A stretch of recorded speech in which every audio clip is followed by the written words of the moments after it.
آزمائش مسیح۔ تب یسوع روح سے بیابان میں لایا گیا تاکہ شیطان اسے آزمائے، اور جب 40 دن اور 40 رات روزہ رکھ چکا، آخر کار بھوکا ہوا۔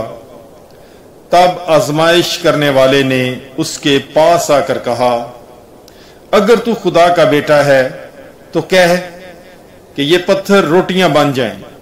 اس نے جواب میں کہا، لکھا ہے کہ انسان صرف روٹی ہی سے نہیں جیتا بلکہ ہر ایک کلمے سے جو خدا کے منہ سے نکلتا ہے۔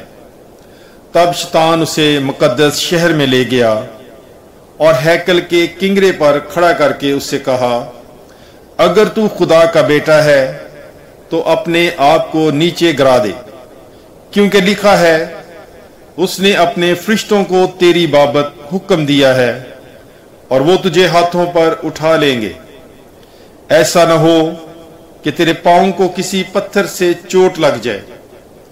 یسوع نے اس سے کہا، یہ بھی لکھا ہے کہ تو خداوند اپنے خدا کو مت آزما۔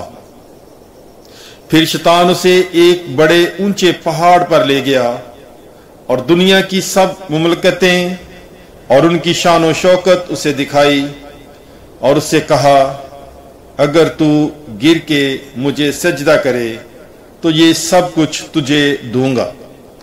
تب یسوع نے اسے کہا، اے شیطان دور ہو، کیونکہ لکھا ہے کہ تو خداوند اپنے خدا کو سجدہ کر اور صرف اسی کی عبادت کر۔ تب شیطان اسے چھوڑ کر چلا گیا، اور دیکھو فرشتوں نے آ کر اس کی خدمت کی۔ آمین۔ پاک کلام کے پڑھے اور سنے جانے پر خداوند کی برکت ہو۔ خدا کا شکر ہو۔ Bible is life. God bless you.